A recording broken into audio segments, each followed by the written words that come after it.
Welcome learners. तो आज हम वेन डायग्राम स्टडी करेंगे जो कि जॉन वेन का है। तो वेन डायग्राम के सबसे पहले हम लॉज जान लेते हैं कि वेन डायग्राम के कौन कौन से लॉज होते हैं। Some basic law and property जो कि सबसे ज़्यादा इम्पॉर्टेंट होती है हमारे वेन डायग्राम को बनाने में, या वेन डायग्राम जिस तरीके से क्वेश्चंस हमारे कॉम्पिटिटिव लेवल्स में आते हैं तो उसके लिए ये प्रॉपर्टीज़ सबसे इम्पॉर्टेंट होती है। तो चलिए स्टार्ट करते हैं एसोसिएटिव लॉ से।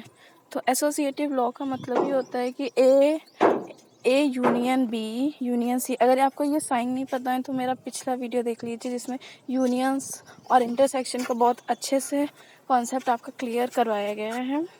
ठीक, फिर आता है आपका कम्यूटेटिव लॉ। कम्यूटेटिव लॉ भी एक तरीके से एक इम्पॉर्टेंट लॉ होता है जिसमें कि हमारे कितने टाइप्स के सॉल्यूशन हो सकते हैं, या किस किस तरीके से हम दोनों जो हमें दे गए हों क्वेश्चन उन दोनों को इक्वलिटीज़ में कैसे ला सकते हैं। तो इन कुछ लॉज के ज़रिए आपके जो क्वेश्चंस है बहुत अच्छे से और इजी वे में सॉल्व हो सकता है।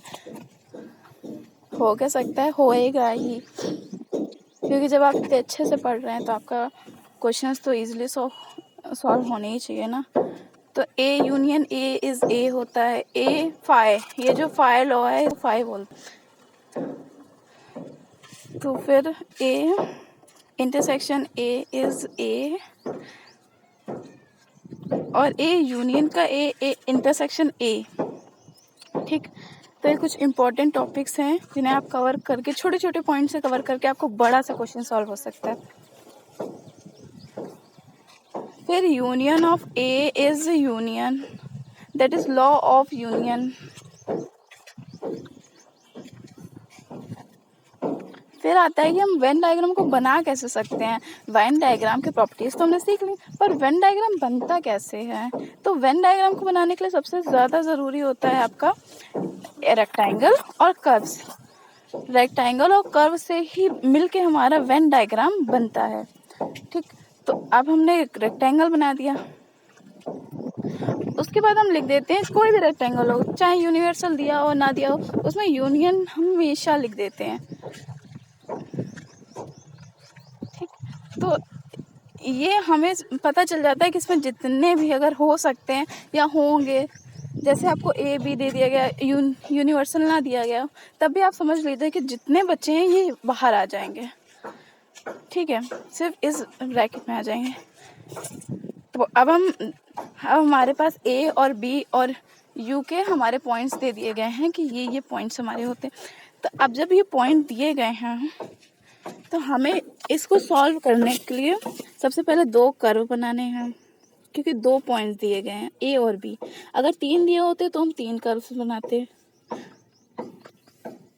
तो अब ए बी दे दिया गया, तो देखिए जो यू के हैं वो तो ए बी में प्रेजेंट हैं, और जो इंटरसेक्शन है वो भी प्रेजेंट है, बट यू के जो है कुछ बचे हुए वो यू में नहीं प्रेजेंट है, तो उन्हें कैसे सॉल्व करेंगे ये भी देखते हैं। देखिए बी भी दोनों कॉमन है, तो बी जब कॉमन है तो बी इंटरसेक्शन में लिख दिया जाएगा।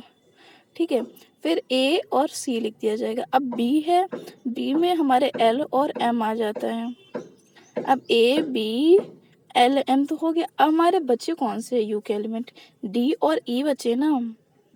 तो ये जो हमारे डी और ई बचे, ये डी एक यहाँ लिख देंगे और ई ये बाहर लिख देंगे। यूनियन के जितने भी बच्चे होते हैं वो बाहर लिख दिए जाते हैं। अगर ना दिएगा तब भी हम समझ जाएंगे कि ये बाहर ही लिखे हुए हैं। ठीक, अब हम देख लेते हैं कि तीसरा वाला कैसे बनता है। जब तीन तीन दिए गए हों तो एक रेक्टेंगल।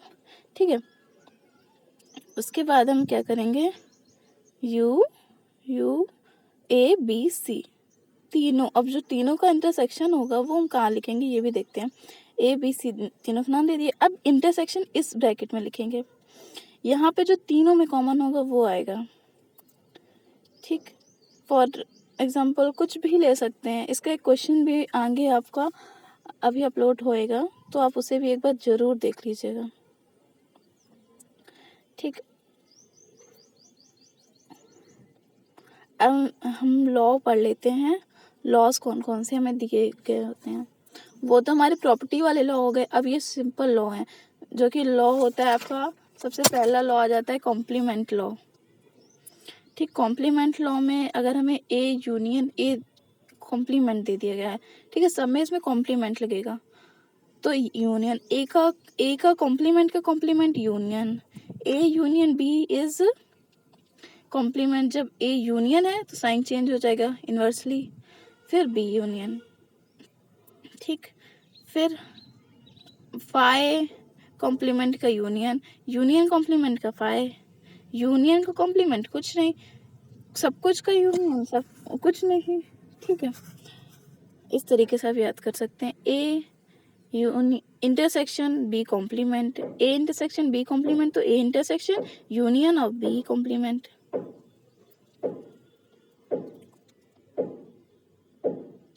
अब ये हमारे सारे प्रॉपर्टीज हो गई। अब 2-3 और हमारे डायग्राम देख लेते हैं।